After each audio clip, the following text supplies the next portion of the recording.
Okay, great. All right, today we're going over the fifth section on theories at the beginning. That is, what are the main theories about how cities work? And we've gone over we started with the most classic, traditional, the economic base, leadership, markets, um, and then moved on to the more unusual. Well, political culture has earlier origins, but it's then has taken on a new framework of the rules of the game, and then it's in turn led to more. Then the idea of innovation, which, I mean, all of these have earlier antecedents, but they've really become quite new in the last 20 years or so. So the idea of innovation we talked about with Jane Jacobs, the creative class, Ed Glazer, um, and then taking these ideas on participation as building legitimacy on the one hand, and then urban innovation is coming from creativity, the arts, and bohemia. We took these to Asia and they fell flat. So then we spent 7 years or so talking with folks in Asia about, why are things different here? What's going on? Why? And so that led to this book, Kentuckyville Karaoke, which I give you a bit of an overview from. Whoops. Okay, yeah, I think for Andy, I may have left off one thing I meant to send, which was it's the cultural industries presentation. Maybe I did not send you that. Let me try to send that right now. I think that's pretty easy, and then we'll have that. That is the as I'm making the point, we took this to Asia, it fell flat, and then we started talking with them more, and we found, hey, if we begin to tweak some things here and there, these are really very hot right now in China, Korea, and Japan. And so we, in the last 2 months, we've launched something called the Scenes Academy, and the opening session in July, August had 350,000 participants online across China as we were building on about 10 meetings, smaller organizing meetings of the key Chinese participants. So it is now linking with cities where they have a new section of the city government which is committed to scenes, and so they're linking people in finance and in parks, in many different city departments, to say, how do we put all these things together to make a scene in this neighborhood or that neighborhood or this neighborhood of our city. New themes like Beijing nightlife, which we've talked about a little bit in other places like Paris and Boston. It hasn't gone very far in Chicago. People go to bed too early here, but in Spain, it's big. It's been there for many years. So how and where to explore this, for instance, is a policy that city governments are actively discussing, and then thinking, if we do this, how can we build a nightlife scene? And in places like Seoul and Beijing, when they can embrace something like that, they do it with a vengeance. We're just, Beijing and Seoul are 4 times bigger than New York. They've got lots of people, and lots of money that the government can reallocate in terms of bus timetables, keeping stores open, having restaurants at certain hours, free drinks in the bars, lights on in the streets so people can walk around. So they can build a nighttime scene in ways that is much harder to coordinate in a place like Chicago, or even harder in a Houston. uh, that is a post-automobile city that is more spread out, where it's harder for people to walk when they don't have covirus problems. Okay, so I'm looking here. I'm going to talk a little less and send this to Andy, and I've got all my addresses here. And we got 3 of them. And we go to Scenescapes Web Ref. This is the bottom. This is the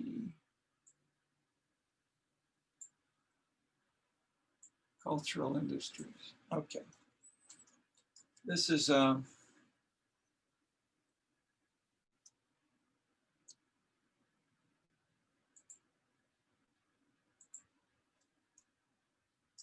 okay, in the top of the email, I'm just telling Andy, it says Beijing Cultural Industries.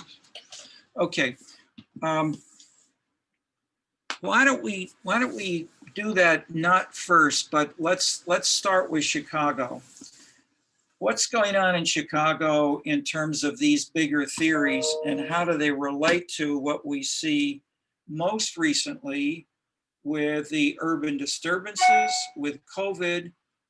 Few people are in the street, or let's say doing things which are attracting new residents, new firms, new young people just graduating from college, like you in a few years, or finishing a master's degree. Typically, people who start work like that will change jobs maybe twice a year, 3 times a year in the first 5 years or so. People are changing jobs all the time. Some of them fewer, but some are moving from city to city. They're trying things out. They're not sure what they want to do. Do they want to be near mom or away from dad, etc.? Combined with job 1, job 2, job 3. And so there's more mobility than ever, and the Europeans and young, even the young Japanese who used to get a job at age 22 and stay there for life, that's changing. Okay, so with this, we have new choices going on and new concern from especially, that is, the leader. Chicago was a follower in this. Chicago has become a huge leader in sensitivity to building a tourism, visitor, resident city based on new young migrants. Chicago has attracted, let me ask you, of the, I think I may have already asked, but in this class, but how many of the top 30 cities, where does Chicago rank in terms of the proportion of young people? I think it's 25 to 34. No, it's even young, maybe it's roughly in your people in their 20s.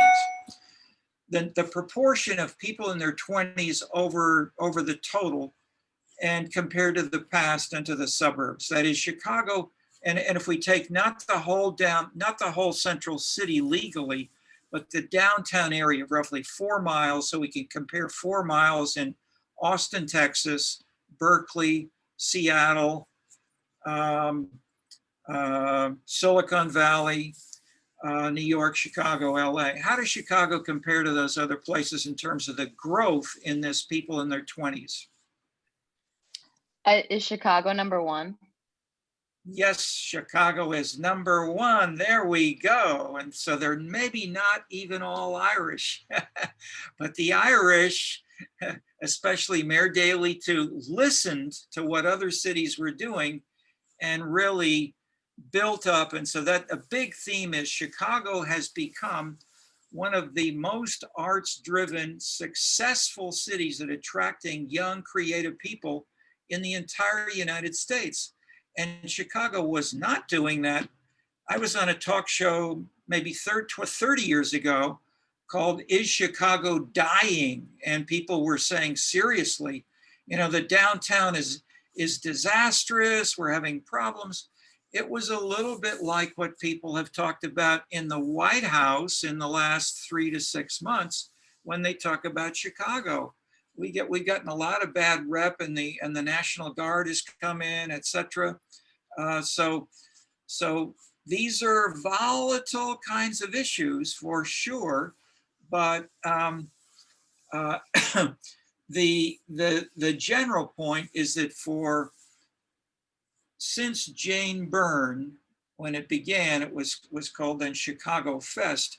It has grown into 4 months of summer activity. Why don't we just briefly show, if we could, Andy, the Lollapalooza. Let me ask first, how many of you have ever heard of or been to Lollapalooza? Okay, you've heard of it. Have you been to it? Okay, Mary has. Anybody else? How many? And I'm see if I can see. Look, do a different view of look at everybody at once, full screen. Whoops. Now we want to see the gallery. Okay.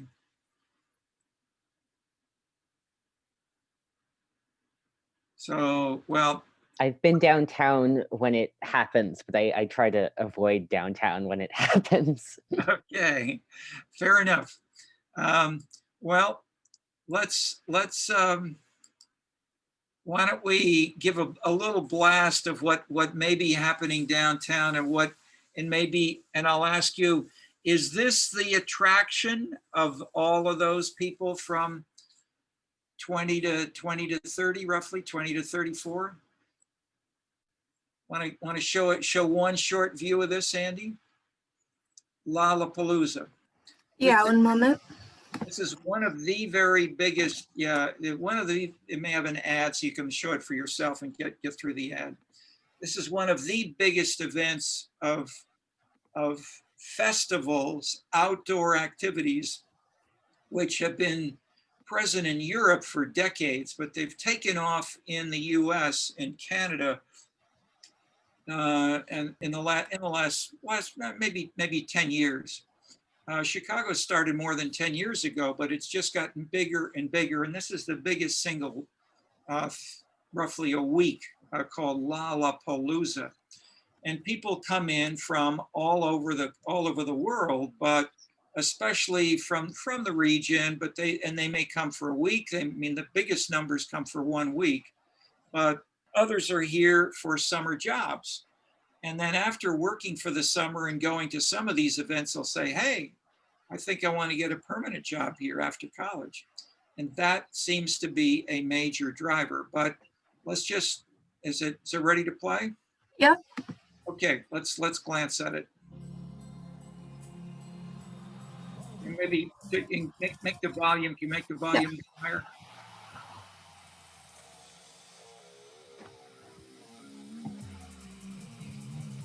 I don't hear anything. Is the volume off? That's odd. One moment.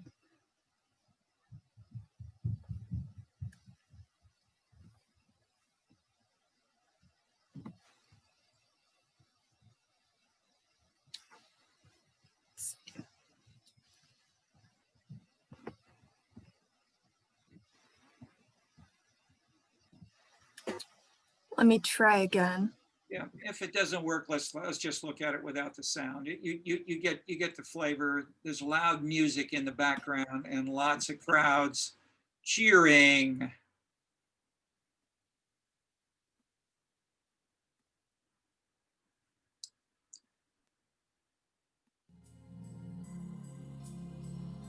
Better?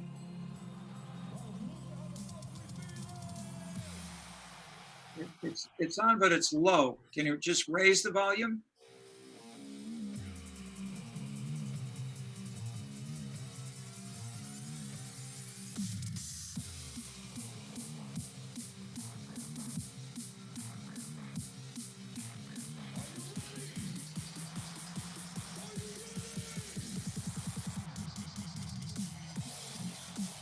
It's a total of 1 minute, so you get the flavor.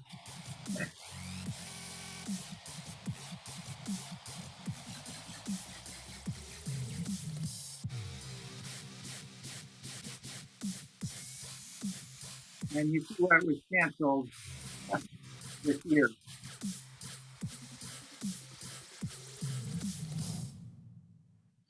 Okay, there we go. Does this attract more young people? Question mark.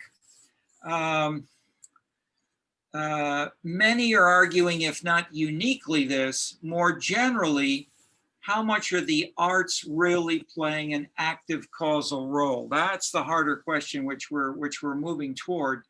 But I'm going to start with a couple of extreme cases to show the visibility of festivals, popular music, outdoor activities.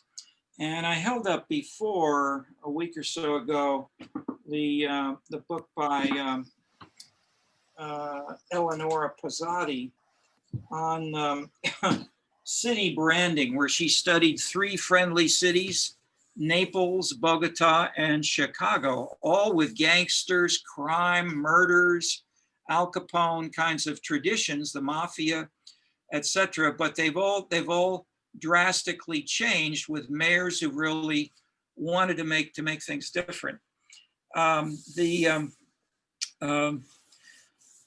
Let's switch briefly then to Bogota and think of the political culture theme as background. Bogota, crime, murders, etc. And I'm just letting you see a little bit of the. It's in Spanish with subtitle. Whoops! Now that's third. Yeah, here we go. That's right. Mayor Mocus, whose face you can see over there behind a guy looking at him, he has a normal face, not a white face. Okay, was elected in a surprise election. He came out of nowhere. He had no political party backing in a highly politicized party system. Second, strong gang, mafia dominated city council for years, and they still may have been all the way through much of his administration. He was elected, and immediately one of the issues was the pedestrians being run down, and poor people who were pedestrians run down by more affluent people with cars. Sometimes during the day, but also especially at night, because people tend to follow the Spanish tradition of partying, many of them at bars until 4 a.m., 5 a.m. And then when there are few people walking, going to and from the bar, say from midnight to 5 a.m., people have had a few drinks and they don't stop at streetlights because they may get burglarized. When I was there for a conference, and I was told before I could walk through the airport, I would have to sign a death and dismemberment life insurance policy because he didn't want to let me walk through the airport before I signed the policy. 6 times the murder rate of the United States. Chicago's a friendly, safe town. So Mocus came in and said, this is going to change. And he changed it hugely.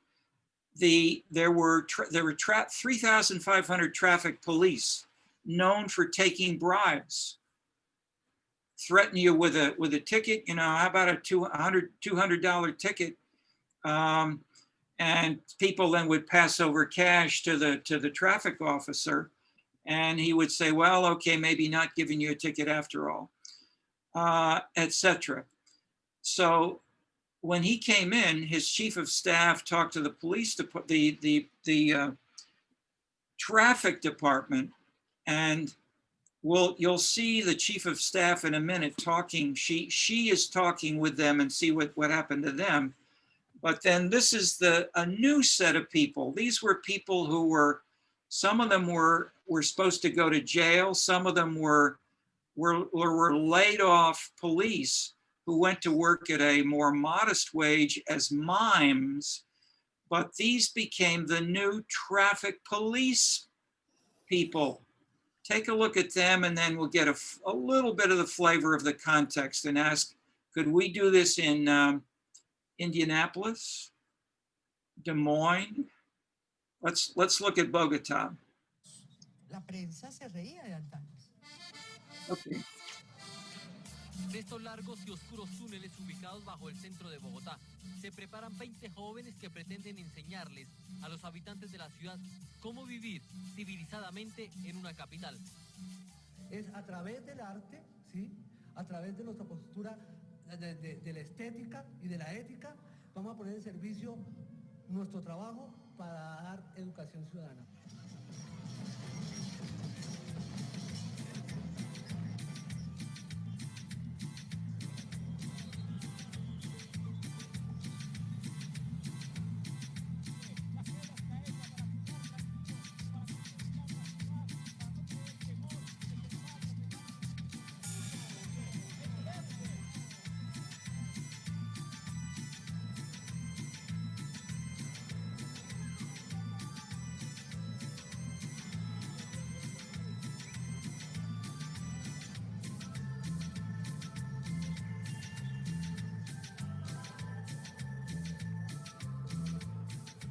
Creo que la disposición a dejarse corregir es el complemento que espero frente a los mismos. O sea, los mismos solos no bastan. Ahora necesitamos que la gente acepte al mismo.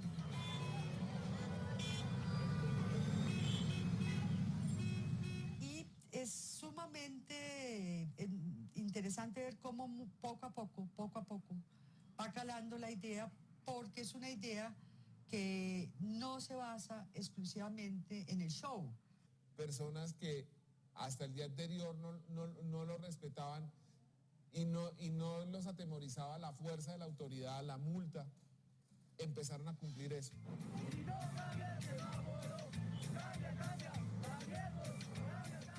It seemed like a crazy idea, but the traffic mimes become a great success. Mogus decides to disband the notoriously corrupt traffic police. He lets 3,200 officers go. Out of them, 400 take up his offer to be re-educated as mimes. But the police commissioners deny corruption and pressure Mogus to stop the program. Estaba yo con el secretario de tránsito, el general de la policía y los representantes de los policías corruptos locales.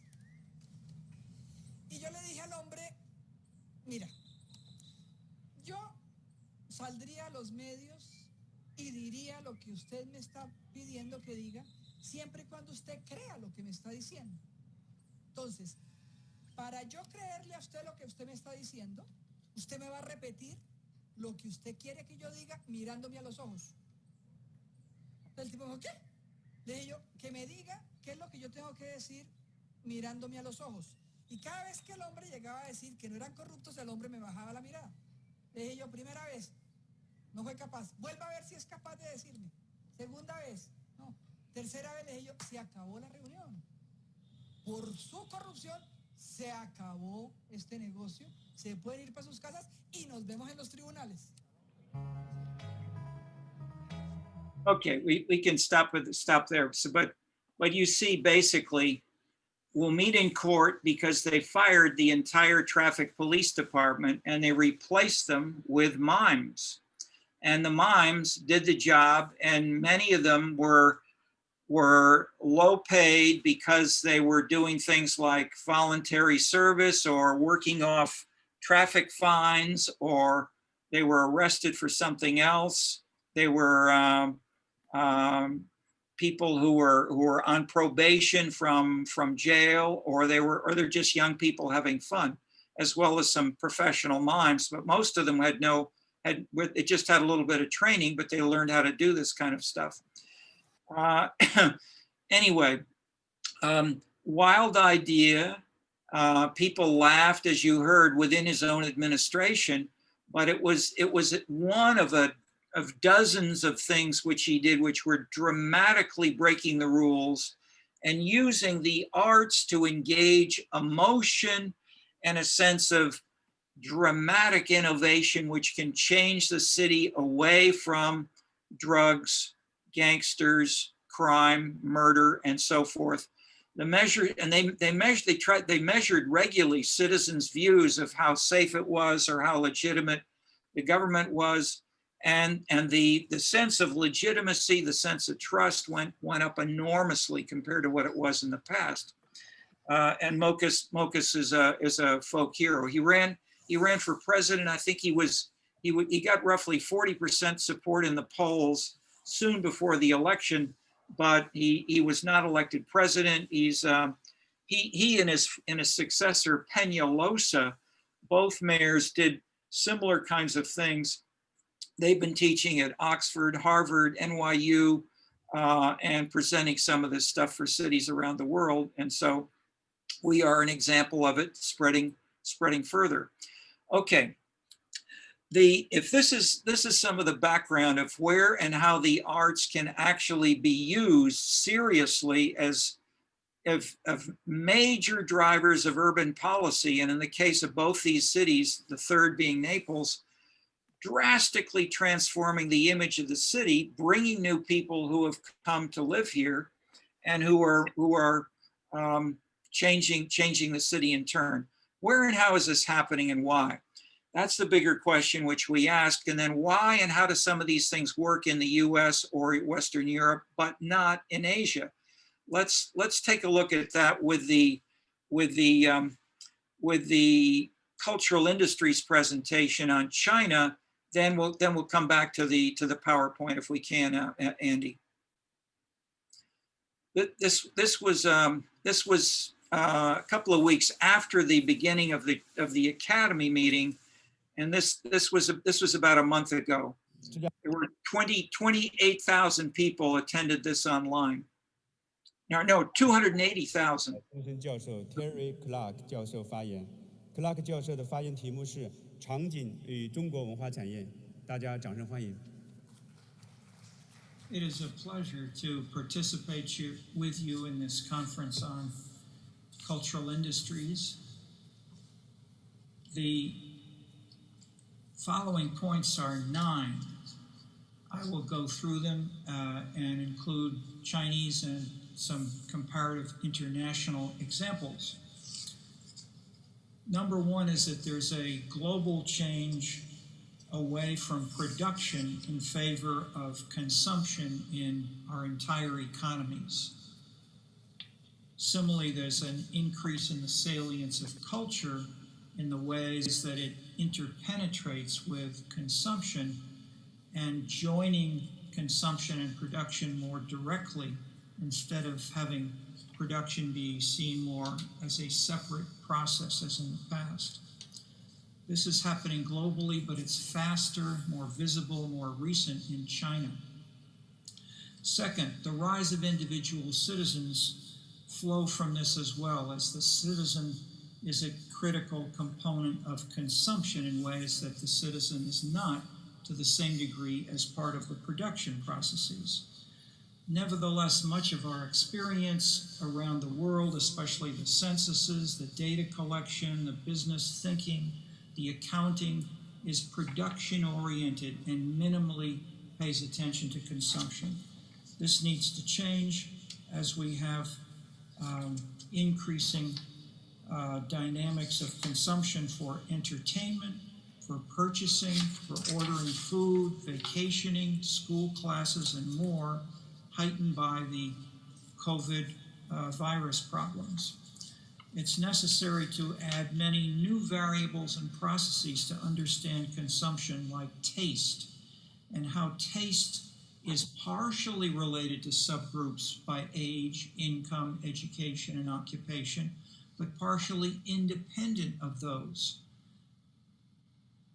Bicyclists, players of a computer game, music fans of different music types. Each of these are important in their own right and not simply determined by income or age or gender. This is clearest on social media sites, which are driven more by social interests and shared interests than traditional social categories like income. Third point, specific institutions, industries, types of firms vary in the degree to which these changes have occurred. So social background, taste, and interconnectedness vary in their degree of salience. For instance, shopping for clothes and shoes and handbags and hats go together. These four kinds of specific firms, sub-institutions in a sense, types of institutions, subtypes of institutions, are more clustered together than are museums and bookstores and cafes, the three of those of which may cluster. But the degree to which these clustering patterns occur vary in different cities and neighborhoods. In Chicago, we have the first shopping on the Magnificent Mile, so-called, of north of the Chicago River. South of the Chicago River is newly renamed the Culture Mile, with its museum, its art institute, and more. We've studied in detail recently cafes internationally, as these are a critical new private industry, very dynamic, hot with buzz in many places, especially in Asia, and highly related to things like bookstores, used bookstores, certain kinds of shopping, some art galleries and the like, but also to other kinds of shopping. So the degree to which the cafes shift varies by the context as well. They're not strongly defined as an art gallery or a poster shop, for instance. This leads us to more specific ways to shape and capture the feel and uses of multiple adjacent cultural industries and how they join together in ways that are increasingly available internationally. But how to do this? The census data, the type sources for China that I've seen, do not include small areas like city blocks in ways that can be compared across cities within China or internationally. We need better data to do this for government planners, for investors, for developers, and to understand consumption as a driver, not just a passive something there. Point 4. One distinct Chinese criterion shared, for instance, by France and some other countries that have a strong Ministry of Culture is to make culture accessible equally to all citizens. Thus, in China, there's generally at least one government-supported library, cultural center, and museum across 3,000 Chinese counties. This is a stronger, clear indicator of egalitarianism in culture, and its effort fostered, reinforced by the Ministry of Culture than we have, for instance, in the US, where there's greater inequality often in culture. How much these equal numbers of institutions sponsored by the government, however, actually shift patterns of migration? Do people move to areas where there's more such culture or not? If we just count them, the answer is no. But if we weight them by their level and intensity of cultural activities, the answer is yes. Culture drives economic development, not just vice versa. And that is a major change. It's a chicken and egg process, but it's one where the chicken can drive the egg. Okay, lots of work on this in our later work. These multiple ideas come together, and this is point 5, in the concept of scenes. The main idea is how to separate types of institutions join: cafes, museums, shoe stores, computer stores. Point 6, the scene consists of 5 elements: the neighborhood, physical structure, persons labeled by class, gender, and education. For combinations of these backgrounds and activities. 5th, cultural values like legitimacy, theatricality, and authenticity. And then 6th, publicness. These are not just privately acted on, but they're shared in a neighborhood or a city or a country. The scene is a social space full of meaning. The consumers choose to go to one place and not another, but their choices are not driven by often one single firm, but by combinations of these that give a neighborhood power, like nighttime scenes in Beijing. Scene is one part of work as well, as illustrated by office furniture and how it is laid out, the architecture of offices.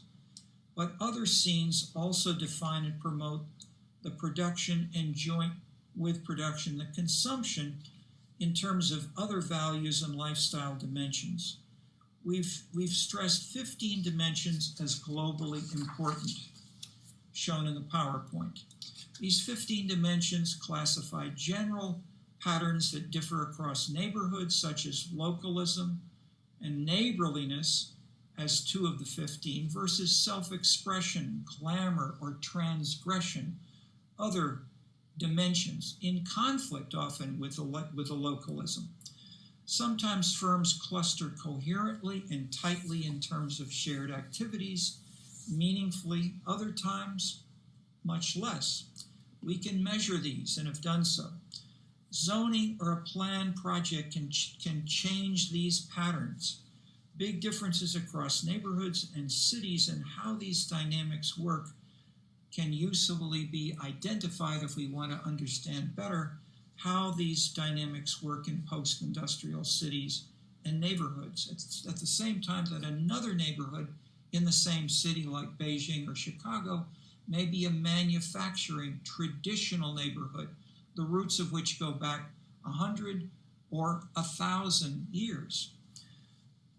We need precise comparative data, however, to bring these points out. Houston versus Chicago, Beijing versus Wuhan versus Shanghai or Guangzhou, and so forth. And for over 30 years, I've worked with international teams to analyze these kinds of local differences, and we've now developed a database of over 10,000 local areas in 35 countries. For the last 15 years, we've worked on scenes, and these scenes feature especially the consumption dynamics that I'm discussing, and I have some PowerPoints that you can see of scenes in the 15 dimensions in Chinese cities, especially from Dalian, where some of our collaborators have worked. Scenes are a composite of many specific industries, which it is essential to add together to interpret the questions like, should we open a new cafe or government or private museum? International lessons for China. There's some 80 Chinese who have visited and worked with us in Chicago, usually for a year. Many of these activists have created a new Chinese Scenes Academy, which has just started in the last month or so. The Scenes Academy, as a forum for doing this kind of work, this is point 9, was celebrated last month with 350,000 persons viewing this opening. It is linked with the publication of 4 books. I'll just hold up 2 of them here, which illustrate some of this as these have come out in Chinese. These feature the Scenes Academy's work, and 6 more books are in progress assembling rich new Chinese data, including downloads from the internet, merging with local census and other data to capture specific local dynamics. As we say in the PowerPoint suggestion at the end, for policy implications, think not like a military commander, think like a movie director. Then you can be the movie director of a scene. That's the future of cultural industry. Okay. All right, that's an overview of the whole Scenescapes perspective. Skipping the more technical part, I've now got a PowerPoint, but I'll pause here if you have some big or small questions you want to raise, and we can then go into part of that PowerPoint or discuss things you may have read in the book, the Scenescapes book. If you have specific points you want to build on here, we can do that. But however however you like, we can proceed. But let's pause for reactions to what you've seen thus far.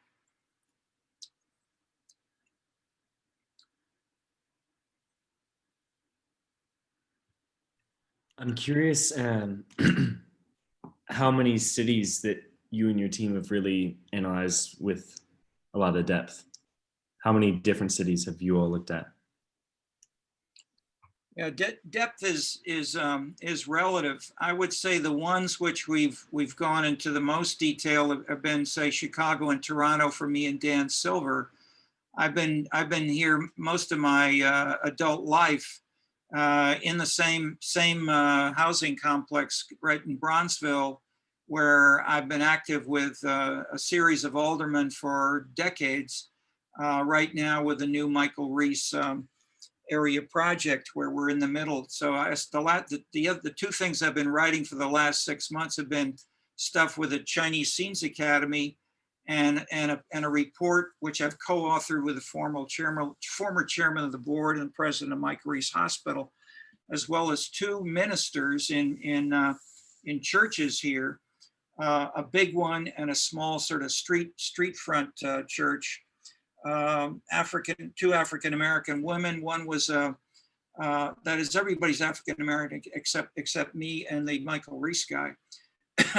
The one was the head of the cultural center on the South Side, and another has been a teacher and a citizen activist. And then a woman, Miss Muhammad, who's a Black Muslim activist, forcefully pressing low-income housing concerns through meeting after meeting. So we've got a consciously created advisory committee of 20 people selected by the aldermen, and I'm a leader with these people in writing this project on Bronzeville's soul, which will become part of a welcoming center to connect visitors, people coming down Lakeshore Drive, going to McCormick Place, as well as high school kids from Bronzeville or coming in from suburban areas or just African-American areas that are also, say, South Side and West Side suburban very heavily now. So we're trying to connect the present music activities, basketball and more with the past in ways that are exciting to people of multiple ages and backgrounds and styles. And we're in the middle of it right now. But it's supposed to be a $2 billion project, which may take 20 years to finish, but that's okay. So your question is cities in depth. That's one. Two is Toronto. Dan Silver's been very, very active, and we've written together on these two cities with the emergence of cultural policies in those two.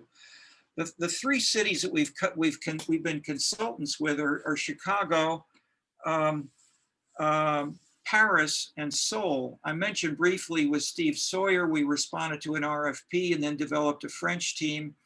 And then I've lived in Paris for 5 years. I was a student there, did my doctorate on a French university in the rise of the social sciences, and taught at the Sorbonne twice. So I have a sense of Paris.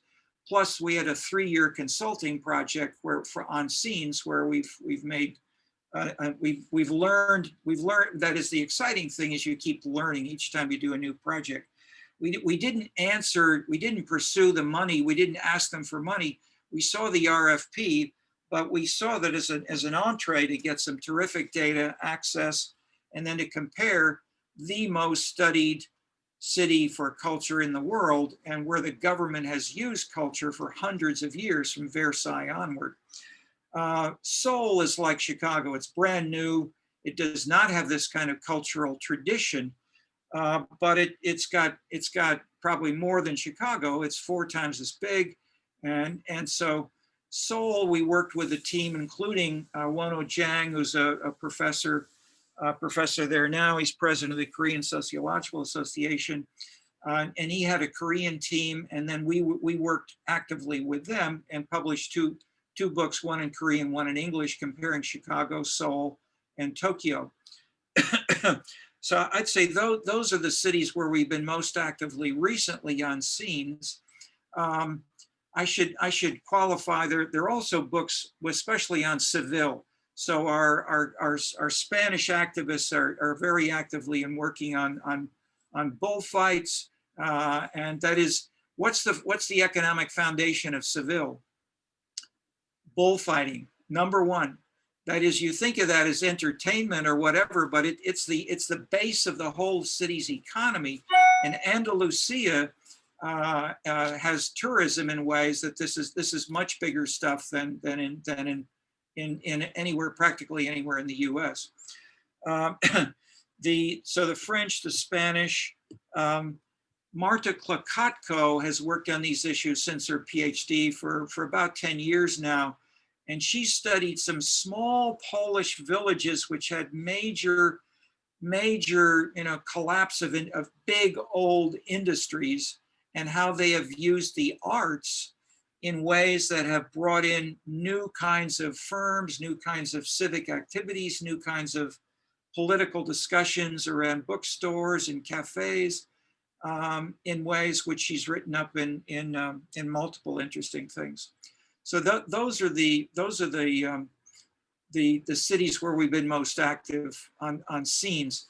Behind that, we had 20 plus years of work on city government. So we work with people on mayors, on budgets, on parties, on power structures, on citizen responsiveness. And it was from that background where we said, what are citizens really responding to? What do they want? What are the parties doing? And we found it was the arts, participation, things like the lakefront activities. And so that in turn is what led to scenes. And so I didn't invent this, as I've said. These really came from seeing cities doing it, but being in the middle of this in Chicago is particularly exciting because it's been so successful. We'll see what happens. I mean, week by week, year by year, lots of changes and challenges, but it's better than being bored. Going to college in Brunswick than the experiences you're having in this city for 4 years, if you're here for 4 years. And there are great programs for studying abroad for a quarter or longer if you want to as well.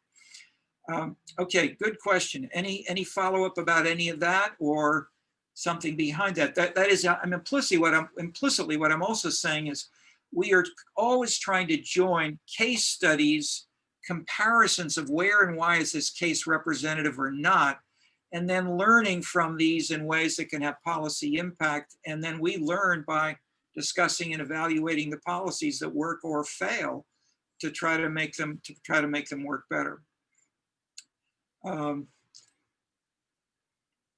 Follow up on anything? Yeah, this is what I'm saying is pretty general. Maybe we should go right into some of the PowerPoint as we got 20 minutes left only. Let's go through a bit of this so you can get at least a flavor of what's much of this is in the Scenescapes book, but not also easily accessible. So let's just see if we can go through quickly some of these slides and give you a flavor of how we put the things together. This builds on work with lots of people. You see these names of people working in different countries and cities. And we've learned this is very much a team project, as those names show. Okay, let's scroll down, go through some of this pretty fast if we can. So, okay, this I'll link to this because this is also a big Chicago story, if you will, in the last 6 months, and a Bronzeville story of that the Bronzeville in the media, the African-American neighborhood of Bronzeville gets labeled this way, and this is what our new Mary Laurie Lightfoot is really trying to change and improve. But let's go on. This is a normal story from the Chicago sociologists. Make maps, Burgess zones, and then classify. This is so-called ecological approach of mapping crime rates and then correlating crime with, say, race. And what do you find? Those neighborhoods with more African Americans have higher crime rates. Okay, and similar things.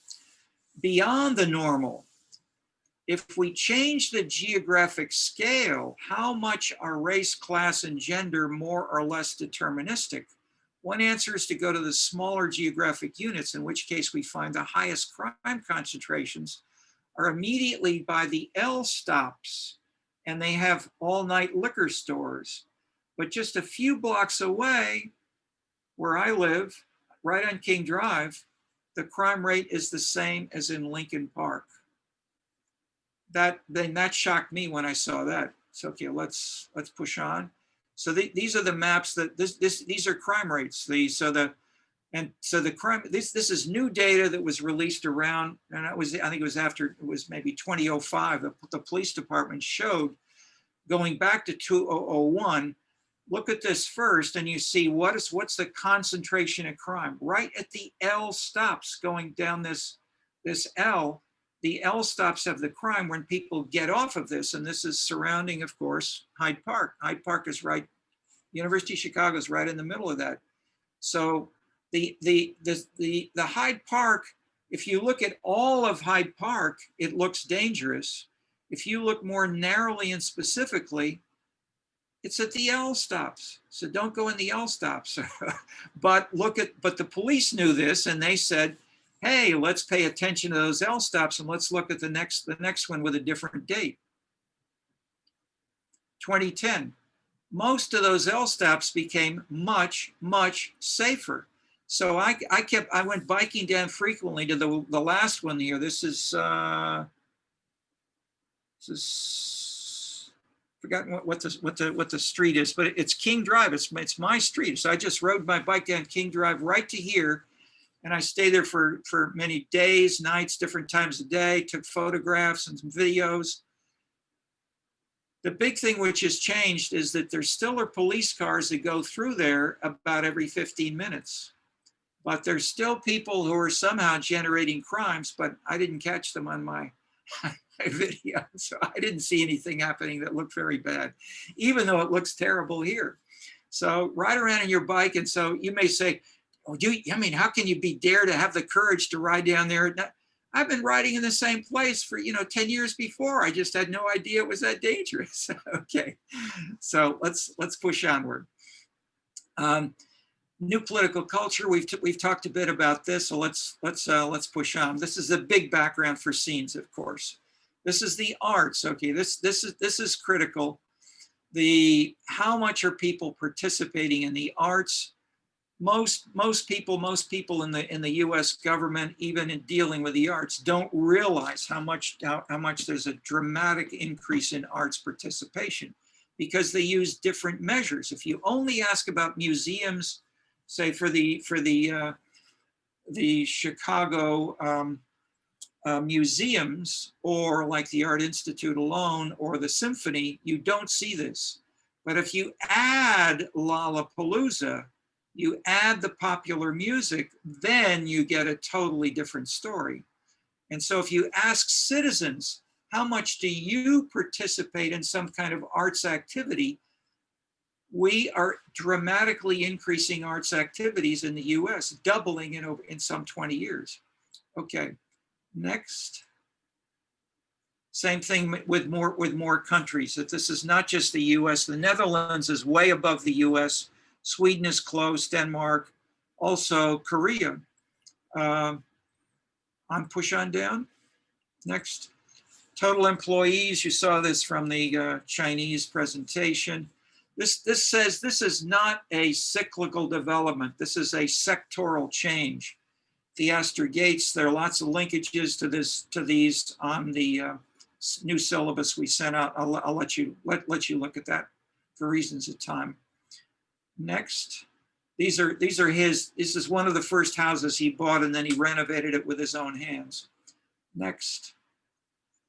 This is his Stony Island Arts Bank. This he bought for a small, I think he bought this for $1 or $2 on condition that he'd raise something like several $1 million to renovate it, which he did. So below you see the renovation. A little table down there with a different kind of library. And then all kinds of activities they host in there, which is in the videos he's done. Next. Okay, this we've seen. Next. These we've seen. Next. Well, let's push on. I talked about this in the Asian version of scenes. Onward. Okay, so this is well we went. Okay, this is a bit new. Arts buzz. Buzz is a new concept we developed associated with scenes. That is, it's not just having something there like the Chicago Symphony or a big lakefront. The question is who uses that lakefront, and the dramatic change in Chicago is the rise of the arts and the buzz about the arts, which in turn can be converted into trust, into money. Look at the bottom line, into power. And so Chicago's attracting people, and this in turn raises the potential of new revenues, of tourism. The first or the third largest industry in the world is tourism. And in places like Greece and Spain, they collect tons of data, and they've done it for decades, and they know about it. It's important in Chicago.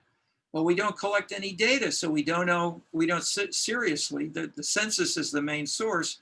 The US Census collects almost nothing directly focused on tourism, so we don't have good measures. But the point is, these things are changing cities in ways that are critical. The second related concept is neighborhood citizens are acting as tourists. They take chairs. You see people who go to the many free festival activities. They're listening to rap music. They're listening to gospel. They bring their own chair. They sit in a lounge chair, 70-year-old folks, and they listen to the concerts and watch the dancing. Okay, so the buzz is changing even people's neighborhoods, but let's push on. This is Paris. This is the Beaubourg Center that I talked about that has the written up by the book by Laurent Fleury, where this gets more visitors than the Eiffel Tower and the Louvre combined. Wild new stuff. Okay, onward. And why? It refutes the Bourdieu model of class. It is not that people go to the arts who are rich. That's what we're finding when we look at these more closely. So this is the Paris area, Greater Paris area. Let's push on. Then we got a map by incomes. This is the income, or see maybe rent. Yeah, okay.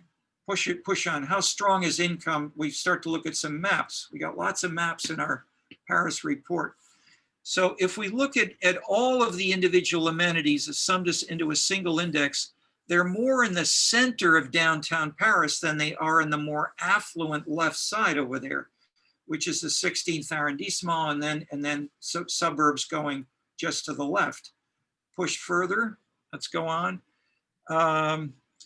And then if we look at these three dimensions shown on the right, exhibitionism, glamour, and charisma, how strongly do these correlate with rent? In Spain, pretty strong, let's say they can be as high as 0.6 for the highest. In Canada and the US, they correlate about 0.1 or 0.2. That's what I showed you in the other book when I said how strong is the relationship, say, between bicycling and age. And the answer was about 0.2. So it's significant, but it's small.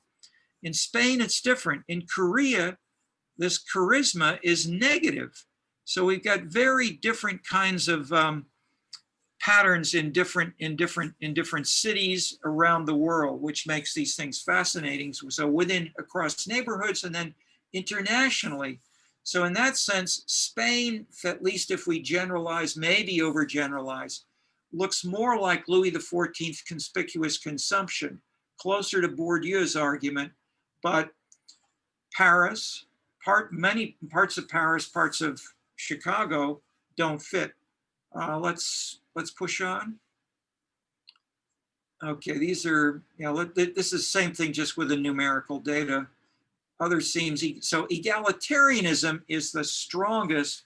This is the red belt, so-called traditional communist areas in the upper right, and they have a stronger pattern of egalitarianism, such as the city government will own the movie houses and show the movies at a low price, featuring themes which they want to stress in the movie houses owned by the communist city governments. Okay, or let's say either neighborhood or, no, these are probably suburban, these are actual separate cities. Bobos emerge as a new pattern, not correlated with income. See, this is low in, I won't say low, but it's neither really high nor low. Okay, onward. Bobo is constructed from multiple dimensions. We'll push on. Okay, let's pause at this for a second. These are an example of the raw data we start with for the three biggest US cities, and then adding them up. What's the number one amenity that we found here? Pizza restaurants. After that, Baptist churches, bookstores, Chinese restaurants, cafes, Catholic churches. Look at the Catholic churches for Chicago or Cook County, 763. And a lot of these were founded and led by the Irish. Okay, 763. New York, only 342. LA County, 225. All right. However, I will add, there's a woman who has a BA in progress on this, who's been studying this for years, and roughly half of those churches have closed since we collected these data. That there's been a massive drop in the number of Catholic churches just in Chicago. But the point is, these are amenities that matter and differ strongly by neighborhood. So where and how different religious groups, libraries combine and coexist or not are important things to look at seriously, which no one has really done with the specificity and the broadness, which these data just didn't exist earlier. We downloaded a lot of this from the internet. So downloading this kind of thing is it's a combination of the yellow. Now, I think this is just the yellow pages, electronic yellow pages for 45,000 zip codes across the US. So we have this by zip code, as well as it's just the whole county, but we get to smaller areas. And then we then have the names of the individual McDonald's. There's a McDonald's I look at right over me on King Drive. That individual McDonald's we can compare to the number of Kentucky Fried Chicken in another neighborhood in LA, etc. Okay, next, please. All right, so glamour I introduce here because this is a wild idea to think about in conjunction with economic development. You don't read about glamour so visibly in the Wall Street Journal or the financial section of the Washington Post or the New York Times. But let's push on. So how do we measure glamour? We have a 5-point scale, and from high to low, it's pretty simple. The third point is neutral. So it's just essential, desirable, neutral, undesirable, or antithetical. Then next is we then generate a score on each of these dimensions, and then we combine them in bigger concepts like Disney Heaven, which is sort of an ideal, typical lily white suburb, or La La Land, or Brooks Bobo's Black is Beautiful. You can read more about this in chapter 2 of Scenescapes. Let's push on. And the bigger idea linking this to Jane Jacobs then is that we can classify Bohemia in terms of these subdimensions. Then instead of just saying Greenwich Village, we can say how strong is the Bohemian index in this part of Bronzeville. Push onward. As well as analyze which came first. This is complicated, but Christina Sakamoto has been working on this for 7 years to really make this very precise. Onward, onward, onward. These are well. Let's skip this for now. We don't have time to go into this detail. Scenes and voting. Here's your Bobo. So if we just use income, how well does income predict Democratic voting? Medium. If we add transgression and we can get Bobos, we can see why those people who live in Hollywood with multi-million-dollar salaries still vote Democrat. They're Bobos with a vengeance. Let's push on. This is important for politics. How strong do these things, do these 6 dimensions shown here correlate with presidential voting from the last 5 presidential elections? These are dramatically increased. These show that politics is not about Irish versus Polish. It's not about black versus white. It's about new dimensions. Are you a cyclist or not? Are you self-expressive? Are you transgressive? These have much more impact, and they're dividing people into groups which are missed by many of the I would even say the presidential debates, and many of the commentators on, say, on Trump supporter miss out where are the Trump supporters, and they're in multiple subgroups in different ways for different reasons. So you may vote for Trump if you're a woman. Let's say you're a woman who is an attorney, and you may be activist in feminist organizations, but you may vote for Trump because you like his tax policy, etc. Okay, let's push on. This is the chicken and egg issue. Too complicated to discuss now, but it's there. Okay, this is the how strong are the arts in driving? Okay, the point of chicken and egg is what's the driver and what's being driven. The critical point here is that the red spots are parts of the US where the arts drive economic growth, that if you have the arts growth first in these arts jobs, then other jobs follow. The blue areas are the opposite. So the arts are more, think of Hollywood, obviously, but this is also book publishing. This is the Northeast area, but also parts of Florida, and then chunks of Texas and Colorado. Not in the Midwest and small towns in the South, but Western Michigan and Chicago are exceptions, and parts of Wisconsin. Next, please.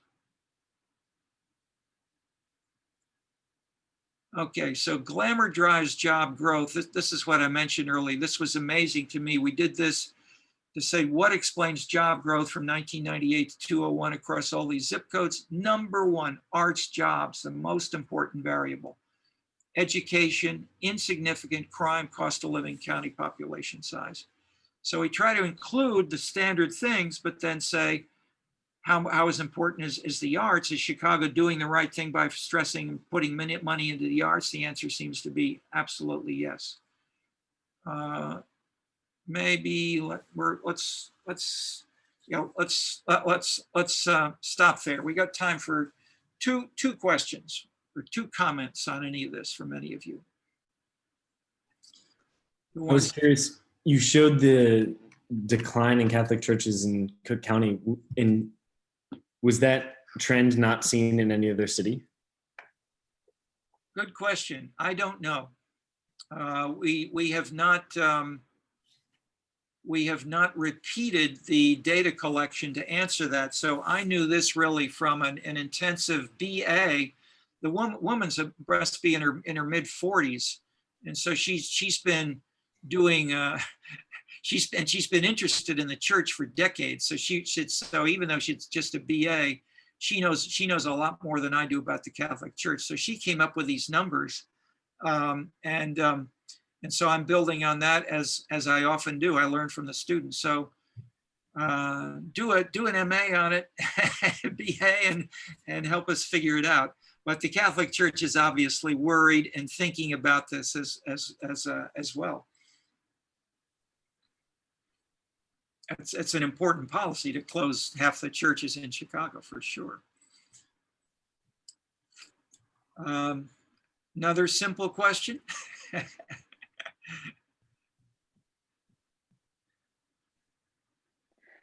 I guess my question is, with the Catholic churches closing in Cook County, are the Baptist churches closing, and are the other denominations of Christianity, are those churches also closing, or is it just the Catholic?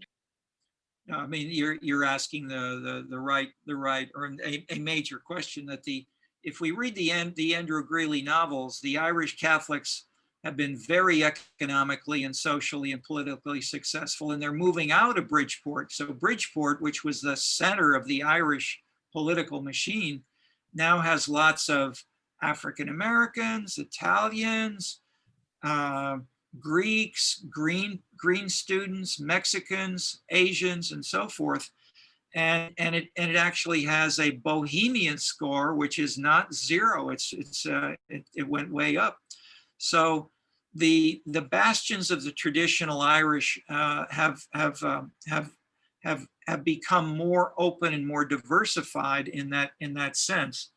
On the other hand, how much is the political culture changing, and that changes from week to week and alderman to alderman, and we're arguing over some of this stuff, as I see in our board meetings on a continuing basis. But do you have any thoughts from your brother or father or yourself on any of this? These are big, complicated questions. I just know, I've just heard from my dad a lot about all of the Catholic churches closing, because when he was growing up, it was like the neighborhoods that he says his friends were from, it's always by Catholic parish. That was how they like distinguished where you lived, was what parish you went to. Absolutely. So he's talked a lot about like the different churches that have closed down, and it's been a super sad thing for him to see a lot of the parishes that he grew up knowing like closing. Okay, there you go. And I mean, and with the church as the visible iconic center of the community, this is not just one building. This is, in a sense, the meaning of that whole community for many of the residents, like your father. But put differently, there are dramatic changes going on in Chicago in ways that we're collecting lots of data on, and of all sorts. And these things are well, we will continue. That is what we're doing in this first five sections, which we're now winding up. We'll have next class. We'll have a review of everything for the exam, review of everything to date. But what we'll do in the next section of the course is go into these things in a bit more detail, as it takes detailed work to answer some of the bigger questions you're raising. But what we're trying to do, say, for now in the first half, for preparing for the exam, think about the bigger questions of exactly the sort that you're raising, in which I've said I can't answer. And if we can, at least try to get the theories which might bear on them, and then we could think about what data we have and how we could look at these in the second half of the course, where we'll also, I hope, have more of your participation on an active basis. Okay, we're at the end of the hour. We will stay